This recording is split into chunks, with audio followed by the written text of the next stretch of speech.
سامعین محترم، سورۃ الانفال مکمل ہو گئی ہے اور آج سورۃ توبہ ہم شروع کر رہے ہیں۔ سورۃ الانفال میں مشرکین سے جہاد کرنے کا اجمالاً ذکر تھا۔ کس کا؟ مشرکین سے جہاد کرنے کا اجمالی ذکر ہے، صراحتاً نہیں۔ اصل وہاں پر اللہ رب العزت نے قوانین جہاد بیان کی ہیں۔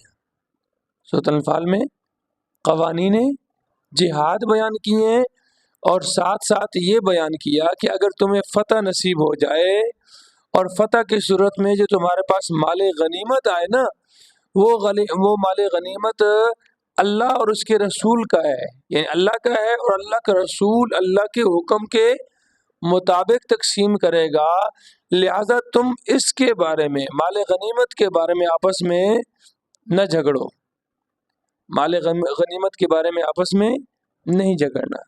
اب اس صورت میں سورۃ التوبہ میں اب اعلان جنگ ہے، عام جنگ کا اعلان ہے، مشرکین سے جنگ کا اعلان ہے اور اعلان برات ہے۔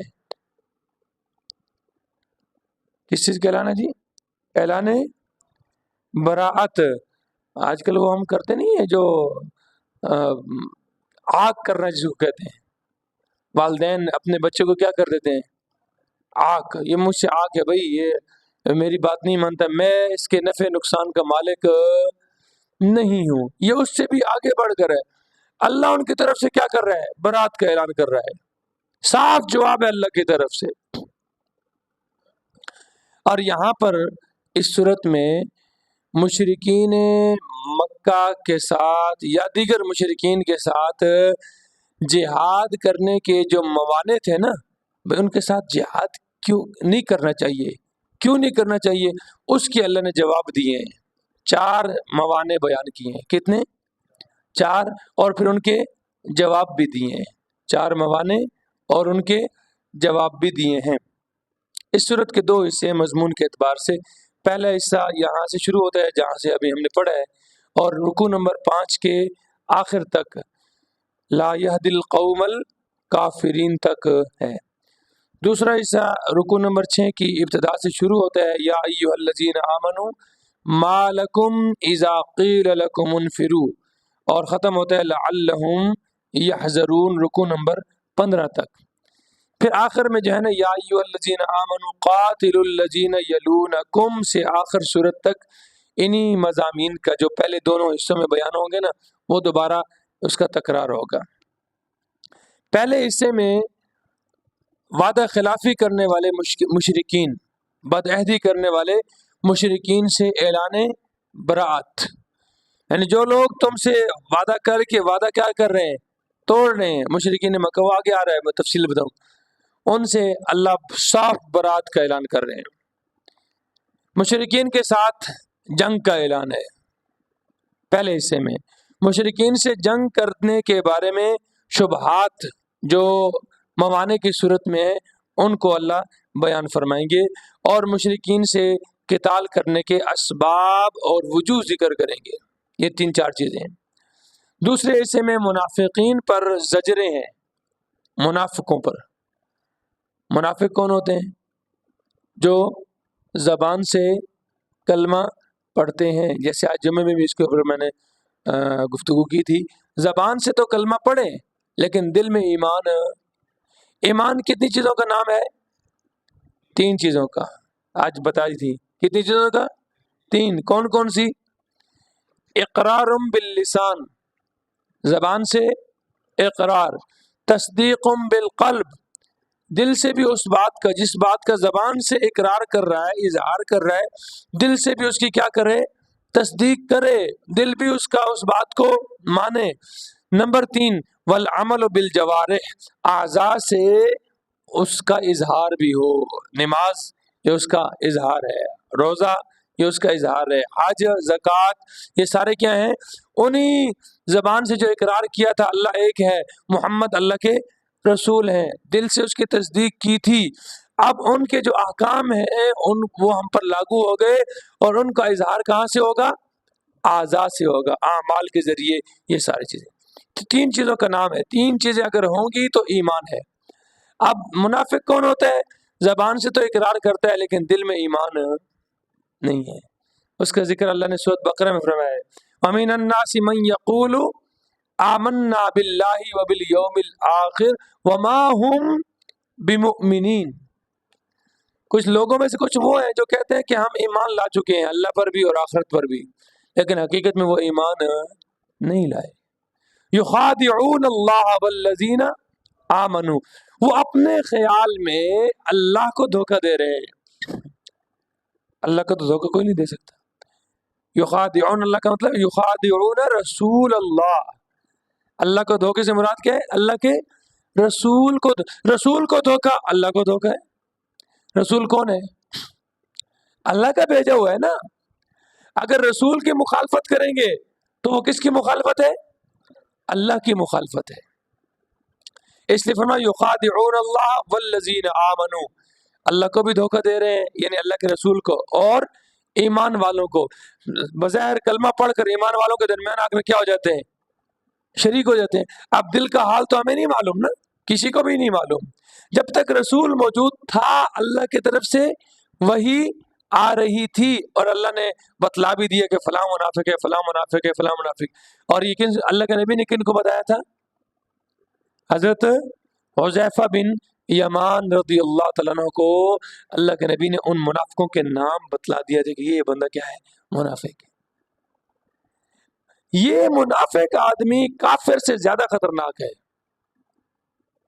منافق آدمی کافر سے، یعنی جو آپ کا دوست میرا دوست بن کر اندر گھسا ہوا ہے لیکن حقیقت میں وہ ہے کیا؟ دشمن ہے. تو دوست نما دشمن جو ہے یہ دشمن سے زیادہ، ایک تو دشمن ہے نا، ہمیں پتا ہے بھائی یہ فلانا میرا دشمن ہے، ہم اس سے کیا کریں گے؟ حفاظت کریں گے، بچاؤ کریں گے.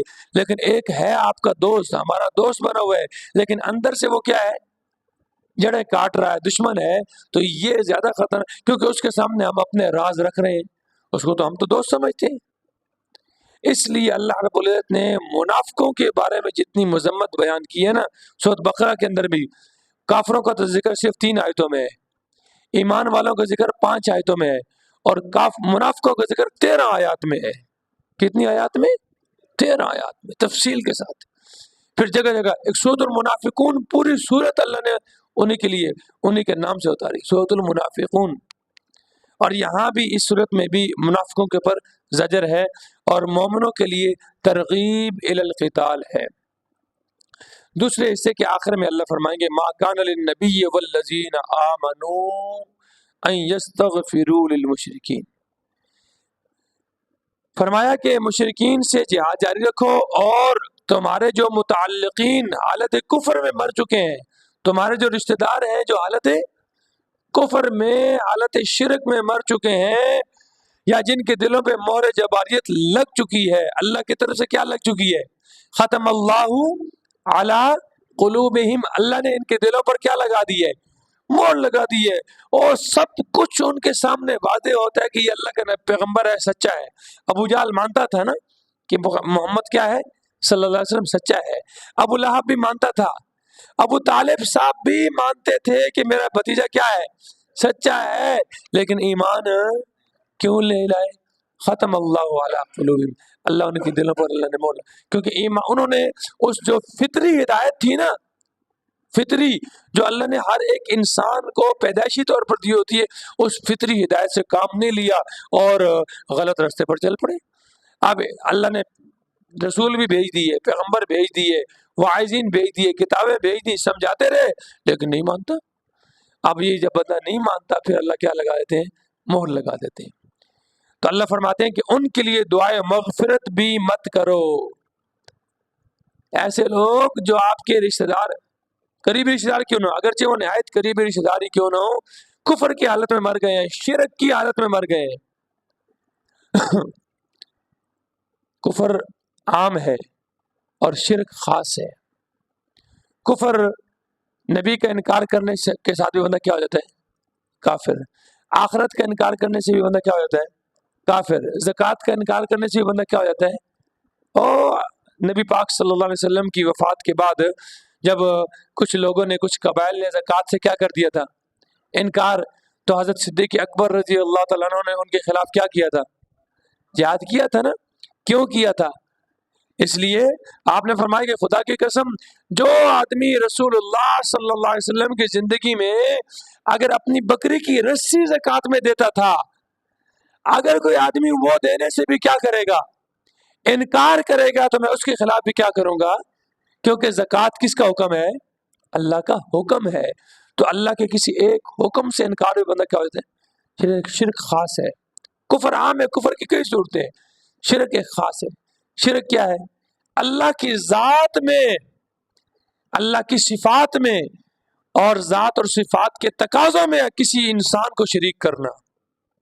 کسی انسان کو، کسی جن کو، کسی فرشتے کو، اللہ کی مخلوقات میں سے کسی مخلوق کے متعلق یہ نظریہ رکھنا، یہ عقیدہ رکھنا کہ یہ میرے حالات سے واقف بھی ہے اور میرے حالات سے واقفیت کے بعد میرے حالات کو تبدیل کرنے پر اسے اختیار اور قدرت بھی حاصل ہے. بات سمجھ آئی؟ کیا ہے بھائی؟ اللہ کے سوا اللہ کی مخلوقات میں سے کسی کے متعلق یہ نظریہ رکھنا کہ وہ میرے حالات سے کیا ہے، حالانکہ اللہ کے سوا کوئی ہمارے حالات کو جانتا نہیں ہے. جانتے بھائی؟ تو جب یہ پکار رہے ہیں، قبر کے اوپر جا کر کھڑے ہو کر کہتے ہیں بابا بابا میری تیرے آگے ہے اور تیرے رب کے آگے، یہ کیوں پکار رہے ہیں؟ اس نظریے سے پکار رہے ہیں کہ یہ میرے حالات کو کیا کرتا ہے، حالانکہ اس کو قبر میں اتارا کس نے ہے؟ میں نے خود اتارا ہے. یہ نہیں، ہم ہی میں سے ہے نا. میں نے سے مراد کیا ہے؟ ہم انسانوں نے اس کو اتارا ہے. اس کی جب روح نکلی ہے تو وہ حرکت سن، بول، دیکھ، چل نہیں سکتا تھا. یہ سب کچھ ہونے کے باوجود سہیل بھائی ہم نے اس کو چارپائی پر ڈالا اور قبر میں اتار کر آ گئے. اب منو مٹی تلے چلا گیا ہے. آپ جا کر کیا کہتے ہیں؟ بابا ساڑی تیرے آگے، تیری رب آگے. تو یہ نظریہ کیا رکھ کر جا رہا ہے؟ کیا نظریہ لے کر جا رہا ہے کہ وہ بابا میرے حالات سے کیا ہے، واقف ہے، میری بات سن رہا ہے، اور بات سننے اور حالات سے جاننے کے بعد میری ان مشکلوں کو، تکلیفوں کو، مصیبتوں کو، دکھوں کو، مصائب کو، پریشانیوں کو دور کرنے پر کیا ہے، قدرت بھی رکھتا ہے. حالانکہ اسے اپنے آپ سے دکھ تکلیف دور کرنے کی قدرت نہیں ہے. موت سے بڑا کوئی دکھ ہے صفدر صاحب؟ موت سے بڑا کوئی دکھ ہے تو وہ اپنے آپ سے موت کو روک سکتے ہیں؟ اپنے آپ سے کوئی موت روک سکتا ہے بھائی؟ اور موت سے پاک صرف کون ہے؟ کون ہے؟ صرف اللہ کی ذات ہے. اللہ کے سوا کوئی بھی ہے نا، سب نے موت کو، کل نفس ذائقۃ الموت، اور جس پر موت آ جائے وہ الہ اور معبود بننے کے قابل نہیں ہے. جس پر نیند آ جائے، نیند بھی کیا ہے؟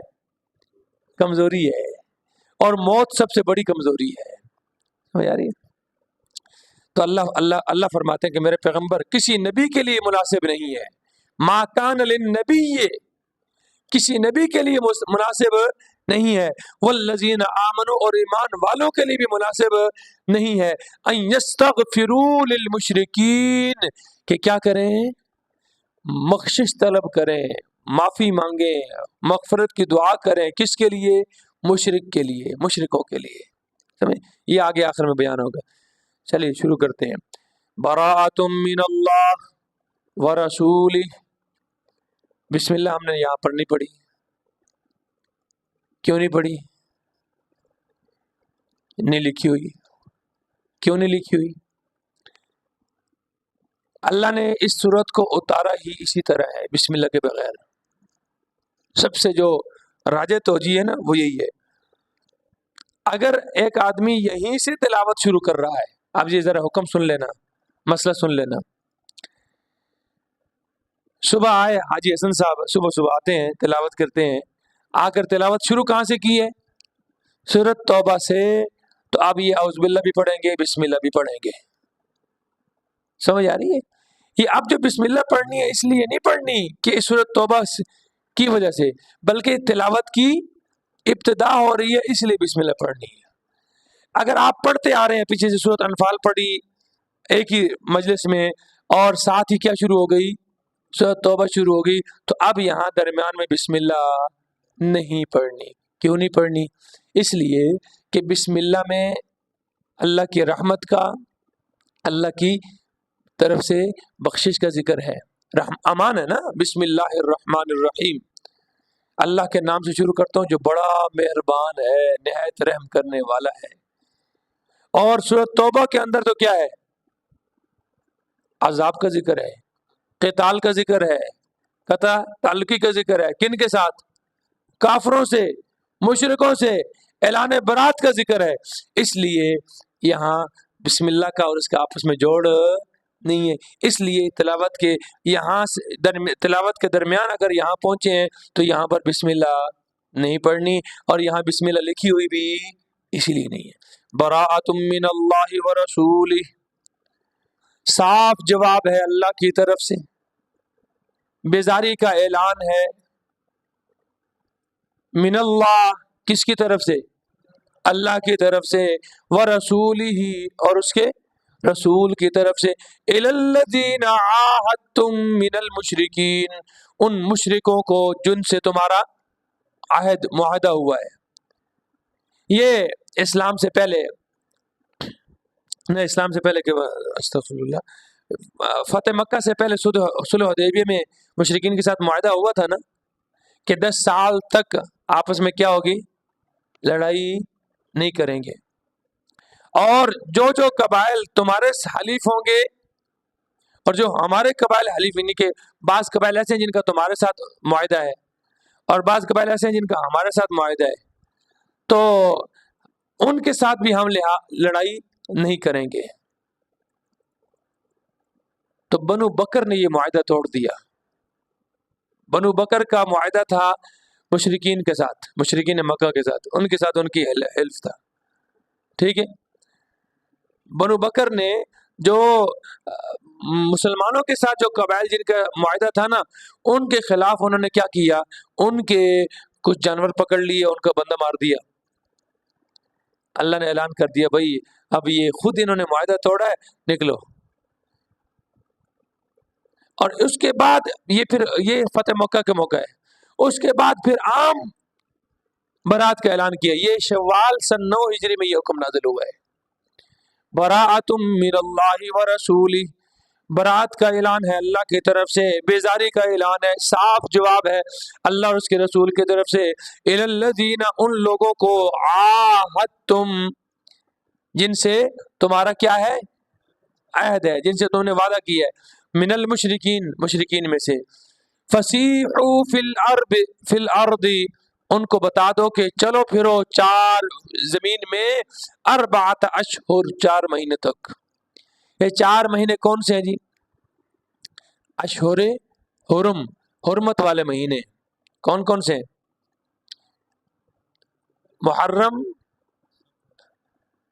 محرم سے پیچھے چلیں، ذوالقعدہ، ذی الحج، محرم، یہ 3 لگاتار ہیں. سال کے آخری 2 مہینے اور سال کا پہلا والا مہینہ، یہ 3 لگاتار آ جاتے ہیں. اور رجب، یہ 4 مہینے حرمت والے ہیں. ان 4 مہینوں میں قتال کرنا کیا ہے؟ منع ہے. قتال کرنا منع تھا. تو اس لیے اللہ فرماتا فسیحو، میرے پیغمبر ان کو بتلا دو، فسیحو کہ تم چل پھر رہو، فی الارض، زمین میں، ملک میں، 4 اشہر، 4 مہینوں تک. وَاعْلَمُوا أَنَّكُمْ غَيْرُ مُعْجِزِ اللَّهِ، اور یہ بات جان رکھو کہ تم اللہ کو تھکا نہیں سکتے، اللہ کو عاجز نہیں کر سکتے. اللہ سے بھاگ، بھائی گناہ تو بندہ تب کرے نا، نافرمانی تو بندہ تب کرے نا کہ جب انسان اللہ سے بھاگ سکتا ہو. یا معشر الجن والانس ان استطعتم ان تنفذوا من اقطار السماوات والارض، میاں صاحب، ان تنفذوا من اقطار السماوات والارض فانفذوا لا تنفذون تو سب میرے کنڈ پیچھے آن کے بیٹھو تاکہ آرام سے سو جاؤ. ہے اللہ بسلطان. کیا فرمایا اے جن و انس کی دو بھاری جماعتوں، ان استطعتم ان تنفذوا من اقطار السماوات والارض، اگر تم بھاگ سکتے ہو زمین و آسمان کے کناروں سے، فنفذوا تو نکل جاؤ، بھاگ جاؤ. لا تنفذون، ساتھ ہی فرما دیا نہیں بھاگ سکتے، نہیں بھاگ سکتے. الا بسلطان، مگر زور سے، طاقت سے. اگر تمہارے پاس اللہ سے بڑھ کر طاقت ہے تو بھاگ سکتے ہو، مگر نہ جب اللہ سے بھاگ نہیں سکتے، جب اللہ کی پکڑ سے نکل نہیں سکتے، جانا کس کے پاس ہے؟ جانا کہاں ہے؟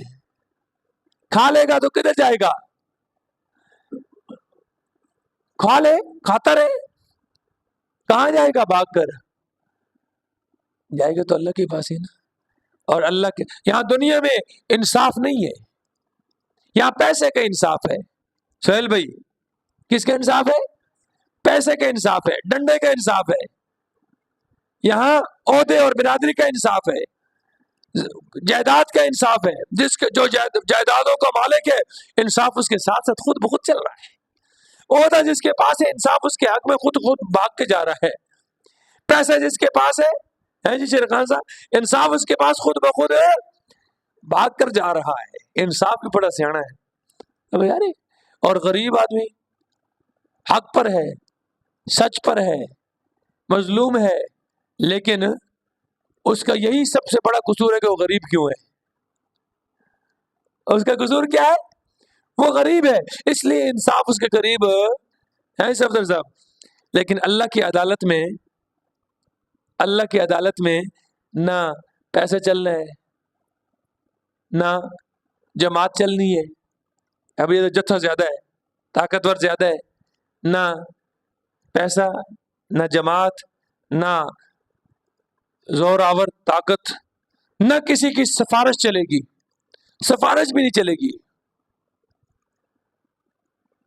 قرآن نے بتلایا ہے نا، تیسرے سپارے میں آیت الکرسی سے پہلی ایک آیت ہے، ذرا کھولیے خام، تیسرا سپارہ کھولیے.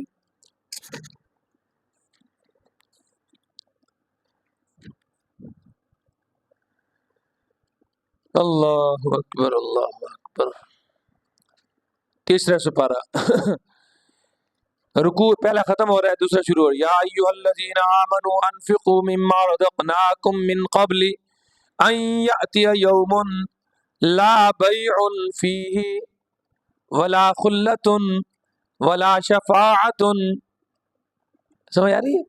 نہ اس میں کوئی خرید و فروخت ہوگی، ولا خلۃ، نہ آشنائی چلے گی، ولا شفاعۃ، نہ سفارش چلے گی. اس سفارش سے مراد زبردستی والی سفارش ہے. اب بھائی فلانے کا لڑ نپ لو تو تمہیں وہ پال لگا دے گا، پال لگا دے سی، جو مرضی کر دے رہو، لڑ نپ لو دا فلانے دا تو تسا کیا ہو جیسو. ایسے کام نہیں ہوگا. اللہ کی عدالت میں ایسا کام کچھ بھی نہیں ہوگا. سفارش ہوگی، لیکن وہ بھی کب ہوگی؟ اللہ من اذن له الرحمن. سفارش تب ہوگی جب رحمان کیا دے گا؟ اجازت دے گا. اور اجازت بھی دے گا تو وقال صوابا، وہ بھی صحیح صحیح بات کہیں گے. بے ایمان کے حق میں، کافر کے حق میں، مشرک کے حق میں سفارش ایمان والے کے حق میں ہوگی. ایمان والا گنہگار جو ہوگا نا، اس کے حق میں سفارش ہوگی. کافر کے حق میں سفارش، بچوں نے سفارش کرنی ہے نا، جو چھوٹے بچے فوت ہو جاتے ہیں وہ اپنے، اسی طرح حفاظ بھی سفارش کریں گے، نبی بھی کیا کریں گے؟ سفارش کریں گے. اور ہمارے نبی کی سفارش کیا ہوگی؟ سب سے بڑی ہوگی. لیکن یہ تب ہوگی جب ہمارے پاس بھی کچھ نہ کچھ ایمان ہو، عقیدہ درست ہو. اللہ اکبر، اللہ اکبر. وَاعْلَمُوا أَنَّكُمْ غَيْرُ مُعْجِزِ اللَّهِ، جان رکھو کہ تم اللہ کو عاجز نہیں کر سکتے. وَأَنَّ اللَّهَ مُخْزِي الْكَافِرِينَ، اور بے شک اللہ کافروں کو رسوا کرنے والا ہے. اور اللہ نے کر کے دکھایا ہے، کر کے دکھایا کہ نہیں؟ 313 کے مقابلے میں 1000 کا لشکر جرار، اور کیسے ان کو چن چن کر جناب 70 مارے گئے، 70 گرفتار ہو گئے، 70 مارے گئے، 70 گرفتار. ان کا سارا روب دبدبا، ان کے اندر جو نخوت تھی، جو تکبر تھا، وہ سارا کا سارا اللہ نے ملیا میٹ کر کے رکھ دیا. حالانکہ ابو سفیان نے پیغام بھیجا تھا ابو جہل کو. سہیل بھائی، ابو سفیان نے پیغام بھیجا تھا کہ بھائی ہم بچ بچا کر ہمارا قافلہ تجارت منزل پر پہنچ گیا، تم واپس ہو جائیں گے. نہیں ہم تو تھے جاؤں گے، مستی کریں گے، عیش کریں گے، تو نچیں گے، کودیں گے، مسلمانوں دسیں گے، تاکہ وہ کل کا دوبارہ ساڑھے تے کوشش نہ کر سکن. لیکن اسے کیا پتا کہ اس رب کی طرف سے کیا چل رہا ہے. ہاں، وہ تھے گیا جناب. تو معاذ اور معوذ، 2 چھوٹے چھوٹے بچے، انہوں نے اس کی گردن کاٹی ہے. معاذ بن عفرا اور معوذ بن عفرا، ان دونوں نے. اور وہ ایسا بدبخت تھا نا، کہتا ہے میرا گاٹا تلو رکھ کے کٹنا. موت کے وقت کیا کہتا ہے؟ گردن میری ذرا نیچے سے کاٹنا، تاکہ پتہ چلے لوگوں کو سردار کی گردن ہے. تو اللہ کے نبی فرماتے ہیں کہ میرا فرعون جو ہے نا، میرا فرعون موسیٰ علیہ السلام کے فرعون سے بھی کیا زیادہ متکبر تھا. کیونکہ موسیٰ علیہ السلام کا فرعون جو تھا نا مقابلے میں، وہ تو موت کے وقت اس نے بھی کیا پڑھ لیا تھا؟ کلمہ. جب اس کو غوطہ آیا تھا نا، تو کیا کہتا ہے؟ میں اس پر ایمان لاتا ہوں جس پر بنی اسرائیل ایمان لا چکے ہیں. تو یاری، لیکن یہ بدبخت تو موت کے وقت بھی کیا کہہ رہا ہے؟ ذرا گاٹا تلو رکھ کے کرنا، پتہ لگے بھی سردار دی گردن ہے. تو اللہ کیا فرمایا؟ وَأَنَّ اللَّهَ مُخْزِي الْكَافِرِينَ، اور بے شک اللہ کافروں کو رسوا کرنے والے ہیں. تو میرے دوستو بزرگوں، کامیابی اسی کے اندر ہے کہ ہم اللہ کے ساتھ